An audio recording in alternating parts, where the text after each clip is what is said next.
لکھا گیا انجیلی بیان اس کا پہلا باب اور اس کی 34 آیت کا مطالعہ کرتے ہیں تو وہاں پر لکھا ہوا ہے اس وعدے کی تکمیل اور کلام مجسم ہوا اور فضل اور سچائی سے معمور ہو کر ہمارے درمیان رہا اور ہم نے اس کا ایسا جلال دیکھا جیسا کہ باپ کے اکلوتے کا. یہ بڑی ٹیکنیکل بات بتانے والا ہوں. پرانے عہد نامے میں جب ہم دیکھتے ہیں تو وہاں پر یسایہ نبی کی معرفت ایک خوبصورت نوید سنائی جاتی ہے، یعنی خوشخبری سنائی جاتی ہے کہ اسرائیل قوم یسوع مسیح کے تجسم سے پہلے 750 سال پہلے گمراہی میں، پریشانیوں میں، مصیبتوں میں، ٹینشنوں میں اور ہر طرح کی اعزار ثانیوں میں مبتلا تھی.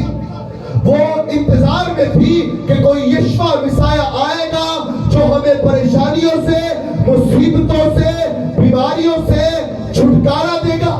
اور وہاں پر خدا اپنے ممسوح کے وسیلہ سے، اپنے نبی کے وسیلہ سے کلام کرتا ہے کہ ایک کنواری حاملہ ہوگی اور وہ بیٹا جنے گی اور اس کا نام ایمینول رکھا جائے گا.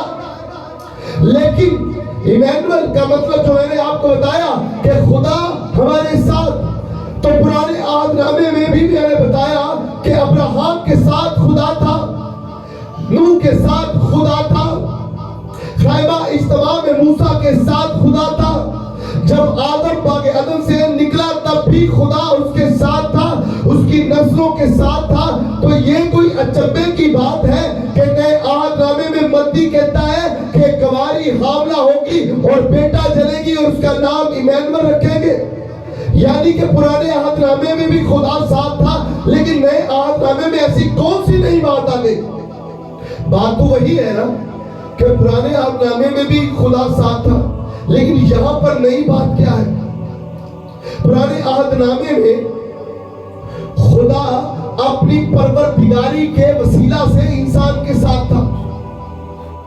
خدا اپنا کلام لوگوں پر نازل کرتا تھا، کلام آتا تھا، اسپرٹ میں آتا تھا اور ایک دم سے انسان بولنا شروع ہو جاتا تھا اور جیسے خدا کا کلام جتنا اس نے بیان کیا ہوتا تھا وہ آتا تھا اور پھر پاک روح ان کے اندر سے چلا جاتا تھا. خدا انسان کے ذریعے اپنے پاک روح کے وسیلہ سے کلام کرتا تھا. میں کیا بات کر رہا ہوں؟ کلام لکھا پرانے عہد نامے میں خدا اپنا کلام نازل فرما کر اپنے لوگوں کو شفا بخشتا ہے. خدا کا کلام انسان کے اندر آتا تھا اس کے پاک روح کے وسیلہ سے، اور جب کلام آتا تھا اور جو باتیں کہنی ہوتی تھی وہ کلام کہہ کر چلا جاتا تھا، مکمل سکونت نہیں کرتا تھا. لیکن جب یہاں پر لفظ کہ کلام مجسم ہوا اور ہمارے درمیان رہا، یعنی کہ وہ انسان کے ساتھ رہا. جب یہاں پر یوحنا رسول کی معرفت لکھا گیا انجیلی بیان اس کا پہلا باب اس کی 34 آیت میں یہاں پر جب ساتھ کا لفظ آتا ہے تو یونانی لفظ میں جب ہم یہ دیکھتے ہیں تو وہاں پر لفظ میٹا، M-E-T-A، میٹا لفظ یوز ہوا ہے جس کا مطلب یہ ہے کہ وجود اختیار کرنا، انسانی شکل کو اختیار کر لینا، اپنے ایک انسانی روپ دھار لینا، یعنی ایگزسٹ کرنا.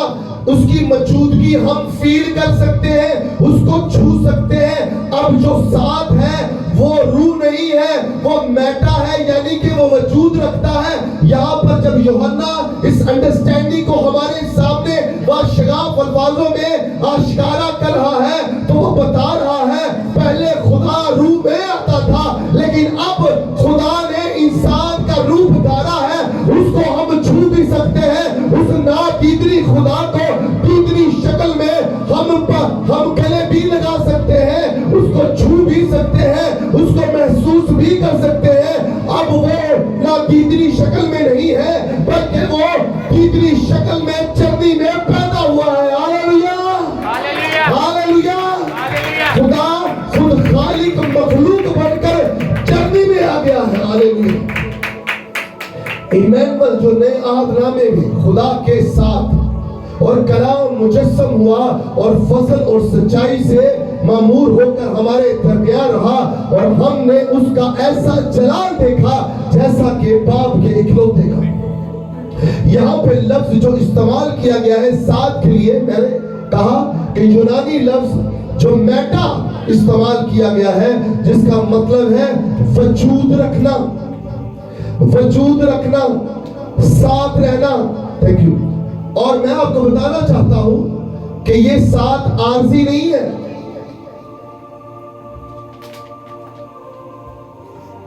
یہ ساتھ جو ہے عارضی نہیں ہے، یعنی یہ ہمیشہ کے لیے ساتھ ہے.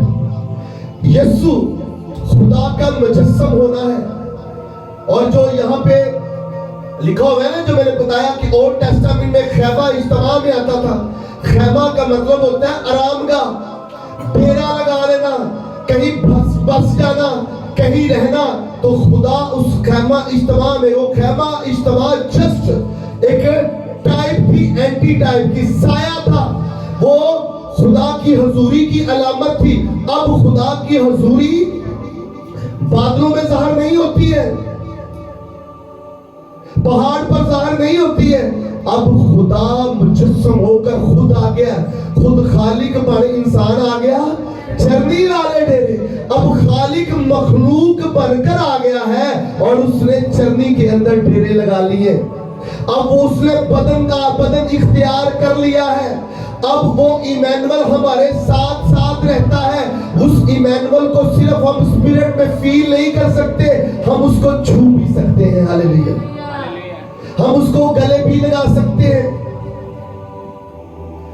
ہم اس کے ساتھ کھا پی بھی سکتے ہیں. اب ایمینول جو ہے اب تک ہمارے ساتھ ہے. اب خدا پردے کے پیچھے نہیں. ہیکل میں مقامات تھے. ایک پاک ترین مکان تھا، ایک مکان تھا، ایک پاک ترین مکان تھا. پاک مکان تک تو سبھی کی رسائی تھی، لیکن پاک ترین مکان یعنی یہ مذبح جس کو ہم کہتے ہیں، اس لیے کہتا ہوں ہر بندہ ادھر نہ ادھر اوکھا ہو جائے گا.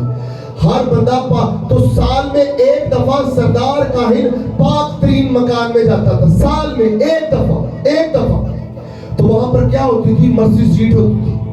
وہاں پہ خون چھڑکا جاتا تھا اور خدا کی حضوری پریزنس کو فیل کیا جاتا تھا. لیکن اب خدا پردے کے پیچھے نہیں ہے، اب ہمارے ساتھ ہے. ہاللیلویا. اس سے بڑھ کر میں آپ کو بتانا چاہتا ہوں، اب وہ صرف ہمارے ساتھ نہیں بلکہ ہمارے اندر رہتا ہے. اور بائبل مقدس میں کرنتھیوں خط میں سینٹ پال کی کوٹیشن ہے، کیا تم نہیں جانتے کہ تمہارا بدن روح القدس کا مقدس ہے اور خدا کا روح تم میں بسا ہوا ہے. ہاللیلویا. اگر آج بھی خدا کا روح ہمارے اندر ہے، یعنی خدا ہمارے اندر بسا ہوا ہے، اب صرف ہمارے ساتھ نہیں ہمارے اندر ہے. اور اگر آج بھی ہم غربت کا شکار ہیں، آج بھی ہم بیماریوں میں مبتلا ہیں، آج بھی ہم کھانے پینے کے تردد میں ہیں، گناہگار ہیں، تو اس کا مطلب ہے خدا ہمارے ساتھ نہیں ہے. خدا ہمارے ساتھ نہیں ہے، کیونکہ وہ تو ہمارے ساتھ ہے لیکن ہم اس کے ساتھ نہیں ہیں. وہ تو ہمارے ساتھ ہے، وہ رہنا چاہتا ہے، کھانا کھانا چاہتا ہے، لیکن ہم اس کے ساتھ نہیں ہیں.